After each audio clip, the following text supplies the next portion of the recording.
You're about to enter the Atomic Voodoo Lounge, New Stanton's one and only surreal dive bar, bringing you beauty and magic and terahertz tragic. I'm Maxwell Vegas, writer, poet, musician, and author of the soon-to-be-published novel, New Stanton. Descend with me into the static buzz of late-night radio, where words and music swirl through neon dreams and drift like cigarette smoke out over dried-up prehistoric seas. Come to think of it, the whole place seemed to have been stricken with a kind of creeping paralysis, out of beat with the rest of the world, crumbling apart in slow motion. Exactly. Welcome to the Atomic Voodoo Lounge podcast, your place for a taste of the strange in liminal, noir, surreal, and speculative poetry, fiction, and music. Take your place at the bar, relax, order a drink, enjoy the show. I'm Maxwell Vegas, and tonight we'll have music from the Retro Liners, poetry by Blue to Black Notes, some Southern Gothic fiction from Zoe Falk, and New Stanton Noir 3, The Starlight Inn, by yours truly, Maxwell Vegas.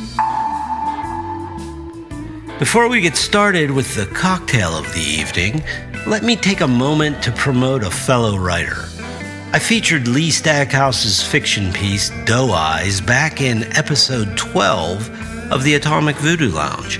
Well, I just finished an advanced reader copy of their new novella, Fly, and it's terrific. Fly is a fast and thrilling read that delivers until the very end and beyond. Stackhouse weaves a variety of horror tropes into a truly unique tale of terror. With expert plotting, spot-on dialogue, and cut-to-the-quick prose, Stackhouse's Fly is the perfect read for a lazy afternoon, a rainy weekend, or a few lunch breaks. No matter how or when you read it, once Fly has you in its clutches, it won't let go. Head over to Amazon and search Lee Stackhouse. Fly is available for pre-order, and while you're there, check out their full-length novel, Diary of a Damsel Dame. And a romantic thriller is on the way too, People We Love Too Late. That releases Valentine's Day. To keep up with all of the Stackhouse activity, head on over to Substack and look up Lee Stackhouse and subscribe. How about that drink? Tonight's cocktail of the evening is best served in a chipped highball glass on a sticky laminate nightstand under a buzzing neon sign that only half works. Something a little grimy, a little dangerous, a little sweet in that gas station candy sort of way, fizzing like a motel soda machine that hasn't been cleaned since 1978. In honor of New Stanton's Starlight Inn, I give you the Vacancy Highball. Flat glamour neon, roadside fizz, and just a hint of trouble. Here's what you'll need. 1.5 ounces of bourbon, the cheaper the better. 1/2 ounce coffee liqueur, that adds a little bit of late night. 1/2 ounce cola syrup, or just a splash of swill cola. 1/2 ounce lemon juice. Top it off with some club soda. Option, 1 or 2 drops of saline gives it that ice bucket water realism. Garnish, you knew it. Maraschino cherry skewered on a motel toothpick. How do you make this bad boy? Add bourbon, coffee liqueur, cola syrup, and lemon juice to a highball glass with ice. Give it a lazy stir because, hey, you're in a motel, nothing too polished. Top with club soda to give it that worn-out fizz. Drop in the cherry like a bad decision, and have at it. This cocktail, the Vacancy Highball, is perfect for watching noir scenes or reenacting them. Roadside confessions, characters who just shouldn't be trusted, parking lots full of secrets. You know, that gritty midnight hotel hallway feeling. After a few drinks like that, sometimes there are repercussions. This next song might detail one of those. It's called Night in Jail. It's by the Retroliners. Just found this band on Apple Music, and they fit the vibe of this show perfectly. This comes off of their LP Queen of the Dives and Trouble at Twilight, 2021.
The Retroliners, Night in Jail, from their 2021 LP, Queen of the Dives and Trouble at Twilight. Check them out on Apple Music or Spotify. Here's a poem entitled Circuits. It comes from a Substack publication which is called Blue to Black Notes. Circuits. In a sealed chamber he hovers. Dense walls, a worn barricade, A thin draft registers the churn within. A figure in the shadows, a ticker in the attic. Tick, tock, needles clinking on a tin tray, careening. A beaded shell, melted circuits.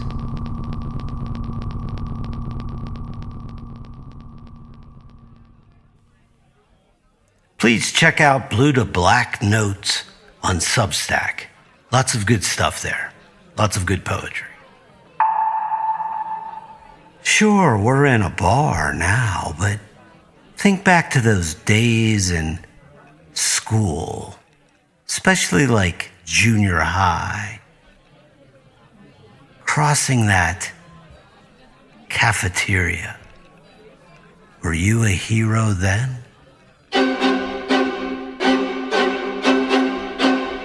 Lunchroom Odyssey by Maxwell Vegas. What gods have I angered in my short life that once a school day I am cast adrift to walk upon mop-streaked linoleum, scanning a tabled sea for just one friend, soft harbor in a swell of misery?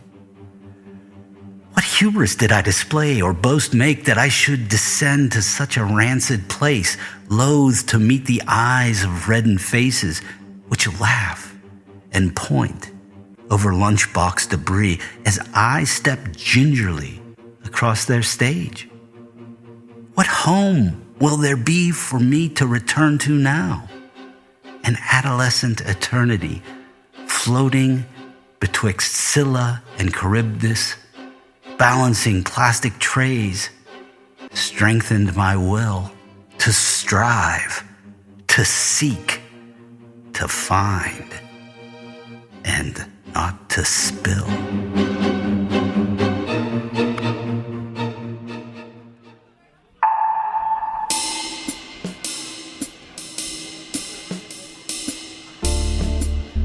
Tonight, we have New Stanton Noir 3, a collection of 6-word stories about New Stanton's one and only Starlight Inn. I like to call it Starlight Noir.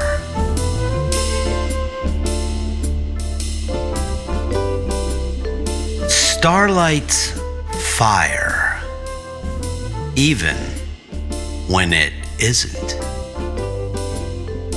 Neon tubes, red against cathode ray skies. What's obscured between A and B? The answer? Mr. Harold Dean's infinity.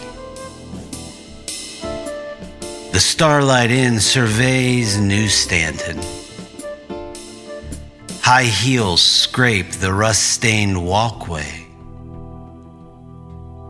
Perfume lingers outside second floor terrace. Busted nose, blackout regret, lonely morning.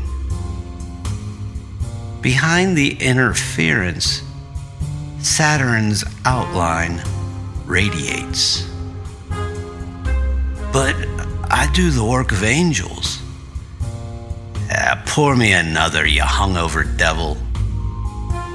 Who does the work of angels? Chumbucket rum, all I drink. Clamshell and moleskin whisper terahertz tragedies. A drink for my sore head. Searching a missing blue 64 Malibu. Sorry, you didn't arrive by car. Auburn hair above green dahlia dress. 2:15 means nothing to me, Harold. Pool's empty, just like the sea. Rex stares, accepting deep-end goodbye. A somnambulist slides into bed, blind. The wet night opens under covers. You do this often, Mr. Dean? Is that my name this time? How about I call you Kiko? Bare feet, worn carpet, perpetual strangers. That highway, where's it go? Forever? Misremembered, dismembered, the edge of never. That highway, that tough-bodied cerebral expressway? Only the owner knows for certain. Behind the starlight, dried up prehistoric sea. Always scared. But of who? Me. New Stanton Noir 3. Starlight Noir. All of the 6-word stories were composed by Maxwell Vegas, except the last one. That one was generously donated by Maria Martin, longtime listener and one of my original supporters. Thank you. Also, thank you to Mad Gravity Studio for the tune Shady, mgstudio.org, and Jazz Music Loop by Nico Sardas from freesound.org, license attribution 4.0.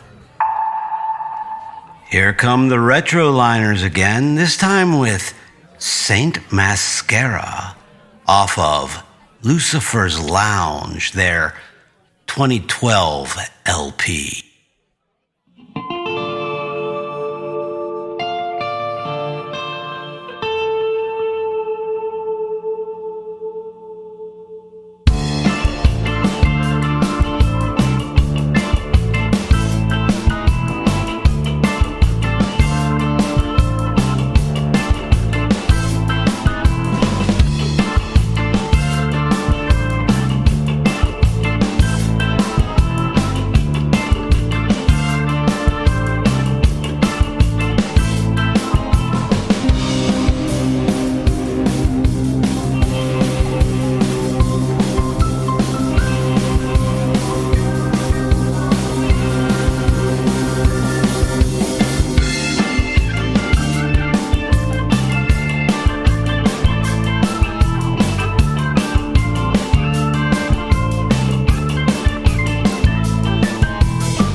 The Retroliners on the Atomic Voodoo Lounge podcast.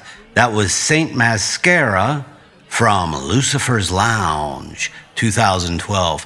Not only do the Retroliners have some fantastic tunes, they have magnificent cover art for their LPs. Check them out on Apple Music or Spotify. If you're in the mood for something a bit spooky, expertly presented, and well-researched, check out Amy Yannity's The Wandering Soul podcast. Episode 3 tackles the skull experiments. It won't disappoint. Also, visit her website, wanderingnyx.com. Tonight's featured short fiction piece comes from Zoe Falk. The piece is entitled Millie, and we're wandering down the Southern Gothic path for this one. Enjoy. Millie by Zoe Falk. It was easy for Father Apsis to drive up dirt hills and preach the gospel to people he didn't particularly like. Indeed, the town of Apple Ridge played the same discomforting whispers as any in Texas. He'd heard it all the first day he arrived, carrying one suitcase with a Massachusetts sticker and polished black shoes. That alone made people sneer and turn up their noses.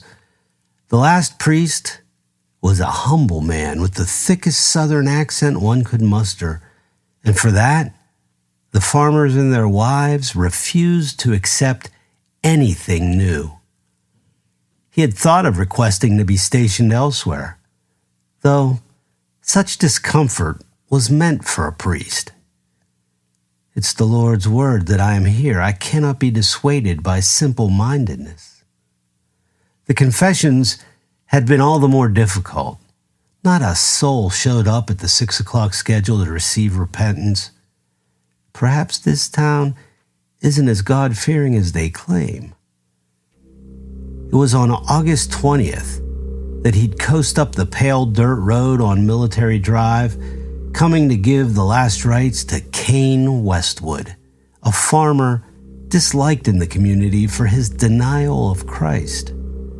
His secretary in the parish administration had only warned him that morning as he was leaving. Not sure why you'd want to bother with a man like Westwood, John. He's evil through and through. His farm reeks of sin, no doubt. The Westwood farm was old, having begun construction in the late 60s and going through decades without change. He parked his car next to the clean Tesla in front of the winding porch and stepped out. The main house and barn were standard white, 2-story construction with chipped paint and creaking steps that threatened to break. Just as I suspected, it's a normal house. That woman is exaggerating again. He shook his head before opening the screen door and knocking. Father Apsis did a double take. A woman with a peppered bob and a full face of makeup opened the door. By modern standards, she was normal. Yet, her eyes... Father Apsis was taken aback. The woman's eyes glowed a honeycomb color. They were blinding in the afternoon light. She smiled and extended a manicured hand. You must be Father Apsis. I'm Millie Westwood, Cain's daughter. Please, come in. She stepped aside, her heels and golden jewelry contrasting with the dim interior. Would you like something to drink? Unfortunately, we can't have coffee, but water bottles and fresh herbal tea. Father Apsis fixed his surprised expression and followed. He reminded himself to put on a polite smile. No, thank you. He took note of her perfume as she graced the halls, bringing in an unexpected sense of dread. It had been the smell of gardenias, a flower his father's mistress wore when she visited his home when he was a child. Forget that. You have a job to do, John. Daddy, Father Apsis is here to see you. Millie cooed, stepping into a bedroom littered with beeping machines and scattered pill bottles. Kane Westwood, though old, had a strong face like a bull. His hair was thick and unruly. He had deep black eyes. Each wrinkle on his hands bore a vein that danced with every tap on the armrest of his wheelchair. He had been looking out the window, his gaze fixated on the pigs and wilting peach trees. Was his only response. Millie waved the priest over with an encouraging grin. He obliged, sitting on a metal stool. "I'm sorry, Father. I have a meeting in town, so I'm going to leave my daddy with you. I hope that's all right." "Of course," he said, and she left with a kiss on Kane's forehead. Father Apsis cleared his throat. "Good afternoon, Mr. Westwood. I know who you are, preacher," the old man croaked, his voice just as robust as his demeanor. "Don't know why my daughter insisted on you coming here. I'm dying and no prayer or idol can change that." "I'm not here to change anything," Father Apsis reassured, his voice cool. "I'm here if you want to talk or have any worries. My job is to prepare you for death." Kane scoffed, his cracked lips pursed in a tight scowl. "Prepare me? I've been prepared for years, preacher. It only took till now for others to see it." "Well, I have 2 hours with you, so if you'd like, we can just sit in silence." Kane lifted his brow. "You're not pushing me to confess. Why is that?" Father Apsis shrugged, his large hands clasping one another. "Well, I can see how uncomfortable you are, and that's the last thing I want for you." "Because I'm dying?" Kane stressed, his voice wry. Father Apsis smiled and let out a scoff of amusement. "Because you're dying." Kane nodded slowly and wrapped his pale fingers on the armrest, his gaze shifting to the barn outside. There was a beat of silence before he spoke. "Is it true you lived in Massachusetts?" "Yes, that's right. I used to live there too, you know. Been a long while, but I went to work at a lumber company. They can be pretty cold up there too, the folks. But, well, I suppose that's everywhere in this country." He faced the priest, hands grasping the wheelchair and turning it steadily. "You're better off going back, you know. You won't find any joy here till these rednecks get a pastor of their liking." Father Apsis opened his mouth to speak, but Kane lifted his finger, silencing him. "I know you probably think this place ain't for God, and you'd be right about that, a whole lot. Everyone here has committed some sin that would make your high king piss his panties." "Yeah, well, yes, sir, even my own blood has its moments. Had 2 cousins get the electric chair back in the 50s for assaulting a waitress. And an uncle who went crazy from Vietnam. He shot his neighbor's kids one night when they were playing cowboys and Indians, convinced they were the enemy with their plastic guns. Shot himself right when he came to." "You seem to carry a unique family, Mr. Westwood." Kane hollered, his laugh so intense he coughed violently. Father Apsis quickly stood and handed him a chilled water bottle from his mini-fridge. Kane chugged and took a deep breath, his nostrils flaring. "Sorry about that. Took me by surprise, that you did. Oh, yes, you've got a sense of humor, that you do. Hell, you've given me a better chuckle than my daughter." "Your daughter? Is she a professional comedian?" He thought back to her crisp slacks and blouse. "Nah, she ain't. Millie works for an advertising company in Austin. Came down here for my final days, but I reckon it's also to expand the company and set up shop." He gave a firm nod. "Yes, sir, that's probably why she left. That meeting is to talk about making this hick town a proper society. That seems like a doubtful mission, the priest thought, and bit the inside of his cheek. She never did listen to anything I've taught her, Kane considered. She's a free spirit, but I suppose her mother must have been too. Suppose? Father Apsis asked. I never knew Millie's mama, preacher. She was left on my doorstep back in Massachusetts. Figured it must have been one of the women I wasn't exactly the type of a man a woman would see in the morn. He then chuckled. His chest bobbed. Funny, I'm starting to tell you my sins, preacher. It seems you have. Is there any more you'd like to tell me? Oh, you're a sneaky one, that you are. Kane wiggled a finger. Millie should take notes from you. Might help her with getting people to accept the change she wants to bring here. Maybe, considering she called me here. Kane waved off his claim and shook his head. She ain't religious. She's just worried about my soul. Not that anyone is worried about that, even as a kid. Well, perhaps it's time for someone to care. Father Apsis glanced at the mini-fridge and popped it open. He took out 2 diluted apple juice boxes and sat back down. You can't have alcohol, and neither can I, but we can surely have a treat and talk.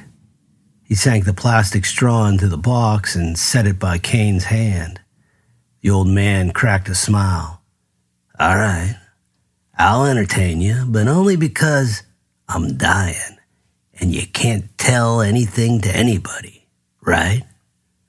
Father Apsis nodded, sipping from his own watery juice. That's correct. Anyone receiving confession is protected under the clergy penitent privilege in Texas. Kane pondered his words, his dark eyes inspecting the man's face. Not a trace of deceit in that head of yours, it seems. Fine. We'll get this over with. Father Apsis sat straight, waiting for Kane to prepare himself. After a beat, he made the sign of the cross through the air between them. Now, repeat after me. Bless me, Father, for I have sinned. Kane repeated, his voice a slight grumble. It has been blank years since my last confession. Kane repeated, It has been 21 years since my last confession. His voice wavered, and Father Apsis could make out the faintest trace of embarrassment.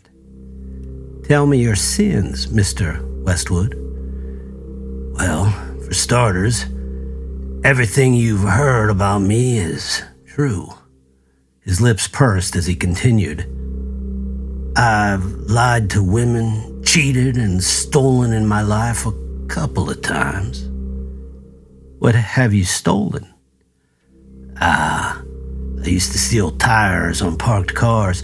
Some were abandoned, but stolen nonetheless. My friends and I used to stalk around for the simple cars, you know. And what about nice cars? Father Apsis asked, intrigued. No, Kane said decidedly. No, you never go after the flashy cars with the big hubcaps and bright colors. Now that'll get you shot, all right. Also, stole and traded my daddy's watch when I left home. Father Apsis listened to every word. His curiosity piqued. There was nothing in Apple Ridge to keep his young mind occupied other than next Sunday's readings. His eyes scanned the room, looking over the small pictures on the walls. He had noticed only now that they had all been with Millie. Not one photo painted a picture of his childhood or any other relatives. He refocused on the old man who was now sipping his juice box. Compared to the elderly in town who managed to stay stagnant in the past, Kane Westwood had avoided it. His mind was itching for answers, something his superiors often warned him about. Even now, he could imagine Father Andres sitting behind his desk and pointing to his statue of a weeping virgin. A wandering mind is a dangerous one. You find things that will shake you down if you keep trying. Pray to Our Lady of Humility for guidance." "And your mother didn't ask where it went?" he asked, attempting to drown the internal sermon. This isn't the East Coast. Besides, I might get a successful confession from him. Kane's face stiffened. "That old bitch? No, she didn't know shit. Always in her own world and too doped up on medications to realize it was gone. I don't even think she knew we had kept his watch after he died. Why are you asking anyway?" Father Apsis's mouth dried, his thumbs playing with the loose threads of his violet stole. "Forgive me, I was just curious, is all." "Well, don't be," Kane ordered, his voice croaking. "There's nothing worth talking about that woman anyway." Father Apsis cursed himself. All became quiet, and with it he grew anxious. Have I completely ruined my chances with this town? The stillness is so deafening that I can hear the angels growling above. He sighed and broke the silence. "I truly am sorry, Mr. Westwood. You're correct. It's not proper for a priest to pry. My duty is to serve, not gossip or force you to speak." Kane Westwood was still fixated on the barn. Father Apsis stood, more than eager to flee the uncomfortable situation. "My mother was evil, preacher, and because of that, I hate her." Father Apsis froze, waiting for him to continue. "My daddy didn't love her, let alone speak to her. All he did was drink and bring different girls when she was at Bible study or a meeting with the other church folk to come up with fundraising ideas to fix the chapel roof. Is that roof fixed, preacher?" Kane's voice faltered at the question. "No, it still leaks." Kane snorted and shook his head slowly. "I knew it. This is a small town, preacher, but it's too small." He lifted his hand and waved the man over. "Sit back down. You're making me nervous." Father Apsis returned to the metal stool and sat with his legs together. "Now, I'll tell you my biggest sin, preacher. But it's not because I'm worried about my soul. I know I'm damned. It's just that this has been following me for years, and I can't take it anymore." Father Apsis held his breath, waiting for the confession. After contemplating, Kane professed, "When I was 26, I killed my brother." Father Apsis's eyes widened in shock. "Killed him?" Kane gave a solemn nod. You see, preacher, I was born into hatred. My mama, Margaret, her name was, didn't want anything to do with me because of my daddy. She married him because she had got pregnant, you see, and that woman resented me since." He closed his eyes. "When my brother, Angel, was born, my father crashed into the Willow River just west of here. My mother was overjoyed. Getting the news in the hospital that he had died on impact, she named my damn brother after your Angel's, preacher." He opened his eyes, the dark pupils brimming with disgust. "She coddled him, treated him like a saint. It only got worse as I got older, looked too much like that damn man. She used to spit in my food and refused to celebrate my birthday. Going to church was worse. She'd have the priest bless me every mass, claiming I had the devil in me. People would wail and scream, saying they could see Satan clutched to my chest." Father Apsis's heart churned, remembering his unbearable mother and her flaring temperament. "Is that why you left?" He couldn't help but ask. "Oh, yes. As soon as I turned 16, I told her she could fuck herself and never look back. Not that she or Angel minded. He used to get off seeing me whipped with a stick, and smile in the pews during those blessings. But then she died too, and despite my being gone, I had gotten a letter in the mail from the funeral home saying they were collecting family members for the burial and if there was anything in the house to take it. And you went? Father Apsis raised an eyebrow, wondering why Cain would subject himself to such mental torture. I did. Cain lifted his head and stared into the late afternoon light that beamed from the window. I came here, skipped the mass, and watched them bury her from my car. I knew people stared, seeing me with one of those new age haircuts and blue suits, but I didn't care. When I drove to the house, Angel was waiting for me. He hugged me, the first I've ever received from him, and took me inside with a smile. We talked, and he bragged about Mother leaving him the house and the barn. He even got with a girl we knew from school, Daisy Hills, and was set on marrying her. I liked Daisy, you know? His eyes squinted, the sun now beginning to hide behind a patch of gray clouds. When everybody left, I went upstairs and looked around. Everyone was snooping, so I had to stay till the end. I couldn't find one damn thing to take with me, so I walked outside, and there was Angel, kicking mud on the pigs. Animals, preacher, are the only creatures worth living on this earth. That I believe in full.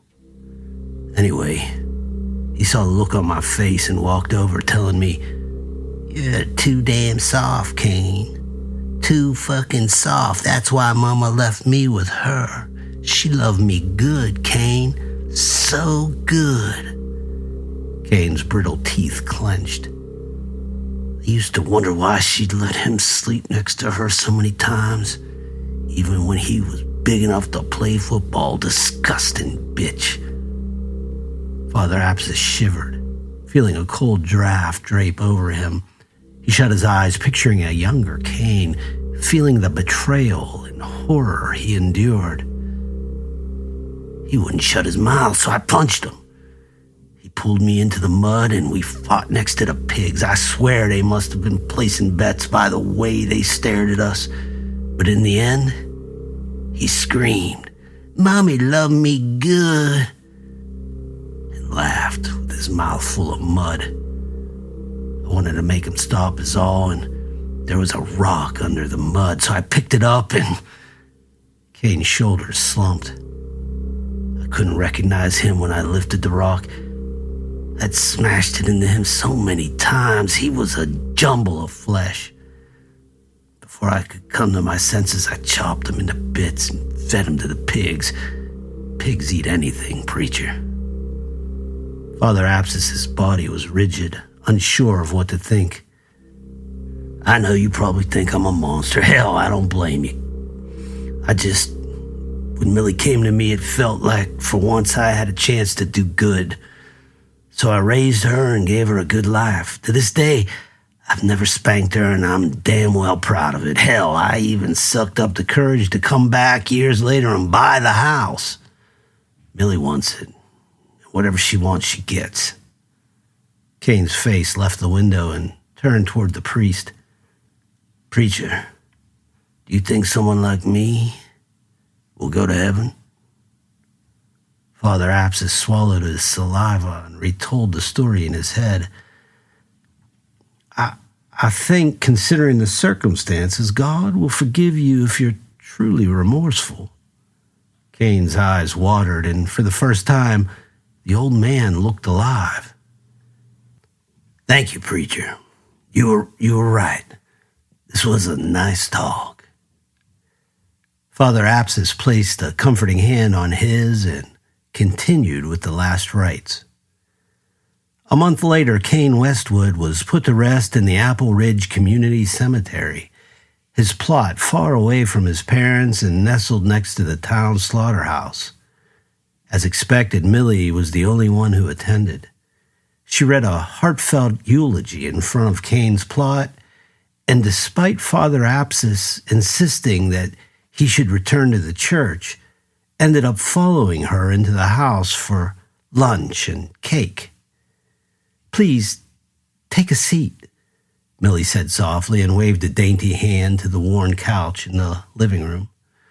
Father Apsis obliged, his eyes drifting up to hers. Despite Cain claiming Millie was adopted, they shared the same frown.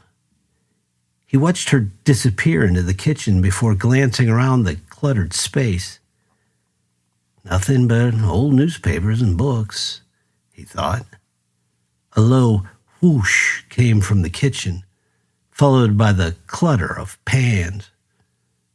"She's cooking?" Father Apsis sighed. He had assumed she would prefer takeout meals and a store-bought cake. Cain would probably object to her using so much energy on him, he thought fondly. Father Apsis, assuming Millie's unknown meal would take a while, absent-mindedly picked up the nearest book and flipped through it. As he fingered through yellowed pages, a thin photograph drifted to the floor. He picked it up and flipped it over. It was a colored print of two young men. The back read, "Cain and Angel, 1978. Father Apsis's eyebrows rose in shock.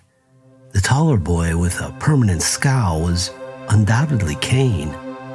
Yet, the grinning boy next to him carried piercing, light brown eyes. That was Millie by Zoe Falk. Zoe is a dark fantasy writer from San Antonio, Texas. Her writing specializes in surrealism, liminal spaces, and dissecting humanity's moral compass. Coming soon from Heavy Sixer Productions, New Stanton, a novel by Maxwell Vegas. Mr. Harold Dean, a shady alcoholic, just woke up with one hell of a hangover at the Starlight Inn, New Stanton's dingy motel. The only problem is, New Stanton doesn't exist. Join Mr. Dean on this postmodern night journey through buried memories, liminal spaces, and treachery as he searches for his sole means of escape, a blue 1964 Chevy Malibu. Will he be able to find his car before the evil Dr. Freytag does? Can Mr. Dean trust a host of bizarre characters to help him solve the mysteries of his own dysfunction and accept that New Stanton is exactly where he needs to be? The answer to these questions and many more lies scattered across New Stanton, a town that sits on the edge of a dried-up prehistoric sea, a town that exists inside and down.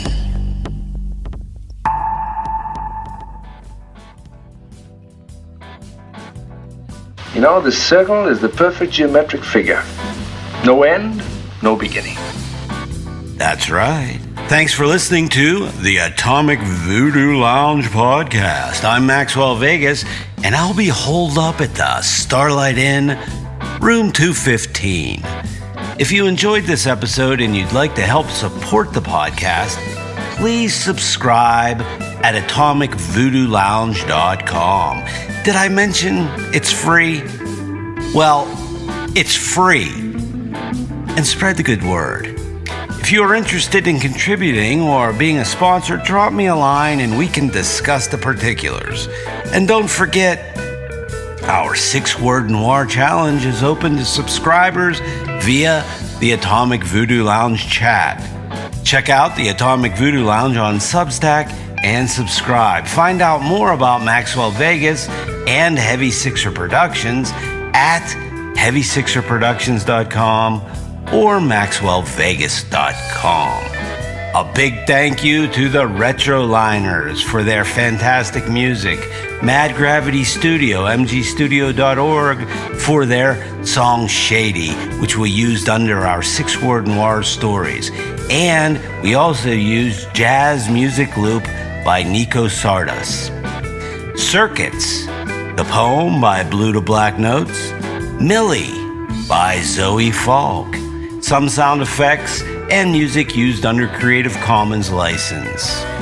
All words and music composed, read, programmed, and or performed by Maxwell Vegas unless otherwise stated. All text, music, and performances copyright Heavy Sixer Production, LLC, 2026. No AI training, please. Good night. From the Atomic Voodoo Lounge.com.